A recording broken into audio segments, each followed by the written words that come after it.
রসুল আকরাম সাল্লাল্লাহু আলাইহি ওয়াসাল্লাম সহিহ বুখারীতে বলেন, قال رسول الله صلى الله عليه وسلم موضع صوت في الجنة خير الدنيا وما فيها।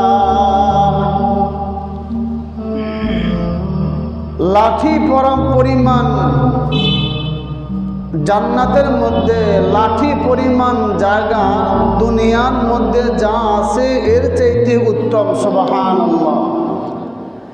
একটা লাঠি জমিনে রাখলে যেই পরিমাণ জায়গা সে দখল করে নেয়, বলে এই পরিমাণ জায়গা জান্নাতের মধ্যে দুনিয়ার মধ্যে যা আছে তার চাইতে বেশি উত্তম। আখিরাতের জীবন আসল জীবন। আমরা যেন আখিরাতের জীবনকে দুনিয়ার জীবনে থাকতেই কামাই করতে পারি। আল্লাহ কবুল করেন।